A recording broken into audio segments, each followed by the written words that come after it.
Hello guys, welcome back to my academy. So friends, आज का जो हमारा टॉपिक है वो है बी.आर. अम्बेडकर। आज हम बी.आर. अम्बेडकर के बारे में पढ़ने वाले हैं और ये हमारा बीए सेकेंड ईयर का थर्ड सेमेस्टर का फर्स्ट यूनिट का फर्स्ट चैप्टर है। देखिए, सबसे पहले जब भी आप किसी भी इकोनॉमिक्स के थॉट्स पढ़ते हैं तो सबसे पहले आप ये उसमें उनका एक छोटा सा इंट्रोडक्शन ज़रूर इंक्लूड करिए। इससे क्या होता है, आपका जो आंसर होता है वो बहुत ही अट्रैक्टिव और इम्प्रेसिव लगता है। ठीक है, तो हम पहले सबसे पहले एक शॉर्ट इंट्रोडक्शन पढ़ेंगे बी.आर. अम्बेडकर का। देखिए, डॉक्टर अम्बेडकर का जन्म 14 अप्रैल 1891 में हुआ था। ठीक है, डॉक्टर अम्बेडकर का जो व्यक्तित्व था वो बहुत अच्छा था। जो उनका नेचर था वो बहुत ज़्यादा हेल्पफुल थे, लोगों की बहुत हेल्प करते थे और उन्होंने हमारे समाज में बहुत सारी समस्याओं का समाधान किया। तो उनका जो नेचर था वो बहुत अच्छा था। ठीक है, वो एक अर्थशास्त्री, सामाजिक चिंतक और समाज सुधारक भी थे। ठीक है, उन्हें बाबा साहेब अम्बेडकर के नाम से जाना जाता था।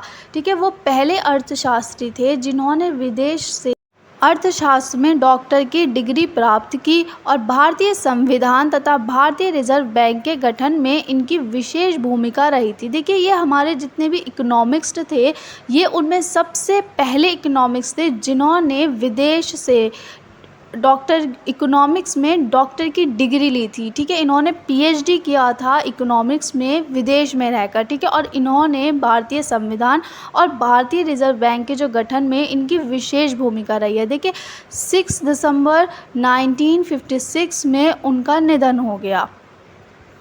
तो ये था उनका एक बहुत छोटा सा इंट्रोडक्शन। कोशिश ये करिए जिस भी इकोनॉमिक्स का आप पढ़ रहे हैं तो उसका एक शॉर्ट इंट्रोडक्शन ज़रूर से पढ़ें, ताकि जब आप उसके थॉट्स लिखें तो आपको उसके बारे में भी, जिस इकोनॉमिक्स को आप प्रेजेंट कर रहे हैं उसके बारे में भी आपको पता हो कि वो कौन है, कहाँ से बिलोंग करते हैं। ठीक है, सेकेंड चीज़ आती है हमारी वित्तीय प्रबंध और रुपये को लेकर इनके विचार। इन्होंने इनके जो फाइनेंशियल मैनेजमेंट पर और रुपये पर यानी कि पैसे पर उनके क्या विचार थे। देखिए, डॉक्टर अम्बेडकर ने 1923 में लंदन स्कूल ऑफ इकोनॉमिक्स से अर्थशास्त्र की डिग्री प्राप्त की थी। ठीक है, क्योंकि ये लंदन में पढ़े थे और इन्होंने लंदन से ही अर्थशास्त्र की इकोनॉमिक्स में डॉक्टर की डिग्री ली थी। ठीक है, सेकंड चीज़ क्या होती है, डॉक्टर अम्बेडकर ने रुपये की समस्या पर गहन अध्ययन किया। या उनका जो मेन थीम था वो था रुपये की समस्या, कि हमारे भारत में जो पैसे की समस्या है, रुपये की समस्या है, वो क्यों है, और सरकार को इस विषय पर अनेक सुझाव दिए। ठीक है,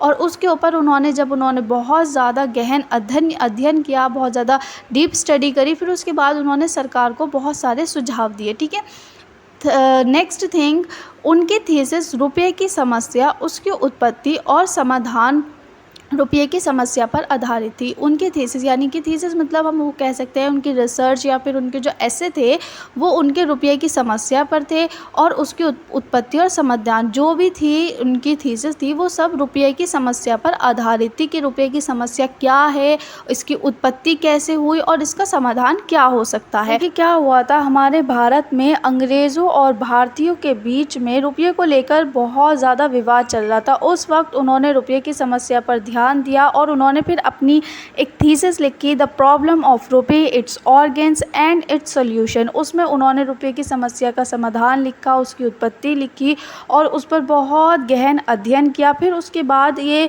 जो बुक है, फिर ये इंडिया आई, इंडिया में उसमें लोगों ने पढ़ा और उनकी समस्याओं के बारे में बहुत ज़्यादा डिटेल में पढ़ा।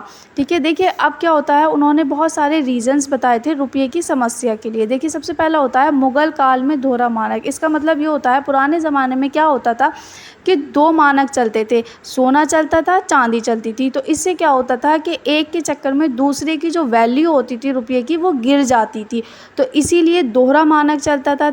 सेकंड थिंग क्या होती है, मुद्रा को सार्वभौमिक होने की योग्यता में कमी।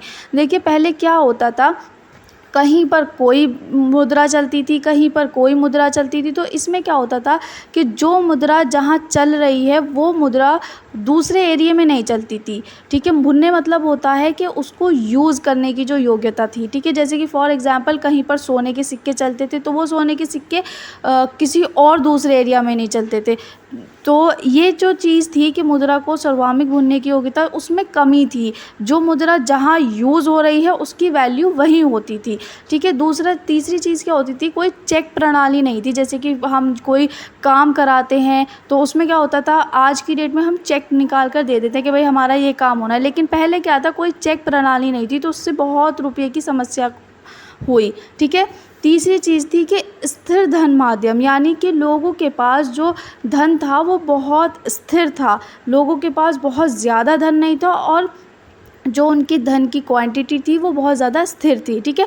सरकारी ख़जाना तथा बैंक के कार्यों के बीच कोई संबंध नहीं था। पहले क्या होता था, जो राजा महाराजा वगैरह होते थे, जैसे मुग़ल का शासन था, उनमें क्या होता था, जो सरकार को कोई ख़जाना मिल गया तो वो सरकार अपने पास रखती थी, ठीक है। उसमें बैंक का उसके बीच में कोई संबंध नहीं होता था। ऐसा होता है ना कि जैसे ख़जाना मिल गया तो हम बैंक को दे देते हैं, उसके बदले में बैंक लोगों को लोन वगैरह देता है, तो ऐसा उनके बीच में कोई भी संबंध नहीं था, ठीक है। तो ये हमारी रुपये की समस्या के उन्होंने कुछ पॉइंट्स बताए थे कि इनकी वजह से रुपये की समस्या होती थी जी, ठीक है। तो जैसे कि मुग़ल काल में दोहरा मानक, ठीक है, जो दो मुद्राएं चलती थी तो उससे एक मुद्रा की वैल्यू ज़्यादा, एक मुद्रा की वैल्यू कम होती थी। और मुद्रा के सार्वभौमिक भुनने की योग्यता, यानी कि जो जिस एरिया में जो मुद्रा चलती थी वो सिर्फ उसी एरिया में योग्य थी, और जो दूसरे एरिया में हम उस मुद्रा को नहीं यूज़ कर सकते थे, ठीक है। कोई चेक प्रणाली नहीं थी, ठीक है। स्थिर धन माध्यम था, यानी कि लोगों के पास जो धन था वो बहुत ही सीमित था, ठीक है। और सरकारी ख़जाने तथा बैंक का एक भी दूसरे से कोई संबंध नहीं था। जो सरकार का ख़जाना था वो सरकार अपने पास रखती थी, वो बैंक का उससे कोई भी लेन देन नहीं था। Now the next thing is, देखिए डॉक्टर अंबेडकर जो थे वो इकोनॉमिक्स होने के साथ साथ वो एक समाज सुधारक भी थे, ठीक है। तो उन्होंने समाज में सुधार लाने के लिए राज्य समाज पर अपने कुछ विचार व्यक्त किए थे। कभी कभी क्या होता है, ये भी क्वेश्चन आ जाता है कि डॉक्टर अंबेडकर के राज्य समाज पर विचार व्यक्त कीजिए, ठीक है। तो इसके बारे में भी आपको थोड़ा सा पता होना चाहिए। देखिए डॉक्टर अंबेडकर का कहना था कि राज्य समाज पूंजीवाद तथा समाजवाद की समस्याओं के समाधान के रूप में कार्य कर सकता है। जैसे कि हमारे समाज में क्या था, पूंजीवाद था और समाजवाद था। तो उनका ये मानना था कि समाज में एक राज्य समाज भी होना चाहिए, ठीक है, जो पूंजीवाद और समाजवाद इन दोनों की समस्याओं के समाधान के रूप में कार्य कर सके, ठीक है। दूसरा इनका मानना था कि आर्थिक विकास के लिए राज्य की भागीदारी आवश्यक थी, ठीक है। सबसे इम्पॉर्टेंट चीज़ जो होती है वो होती है हमारे समाज का विकास होना, ठीक है। तो उनका ये मानना था कि जो एक राज्य है उसकी आर्थिक विकास के लिए बहुत ज़्यादा ज़रूरी है कि वो अपनी विकास के लिए अपनी भागीदारी दे, ठीक है। तीसरी चीज़ थी कि राज्य की विकास में सक्रिय भूमिका, ठीक है। जो राज्य है वो आर्थिक विकास में एक सक्रिय भूमिका निभा सकता है। तो इसीलिए आर्थिक विकास के लिए एक राज्य का होना ज़रूरी है जिसमें सभी का विकास हो, ठीक है। पहले क्या होता था, देखिए जनता का बहुत ज़्यादा शोषण होता था, गरीबी बहुत ज़्यादा थी, असमान वितरण होता था और असमान ही विभाजन होता था। तो उनका ये मानना था कि एक ऐसा राज्य होना चाहिए जो जनता के शोषण को रोक सके, सभी का समान वितरण हो, समान विभाजन हो, ठीक है, और जनता का शोषण ना हो, ठीक है। और राज्य का दायित्व लोगों के और समाज का पूर्ण रूप से विकास। अगर आपको वीडियो अच्छी लगी हो तो like, subscribe and share. Thanks for watching.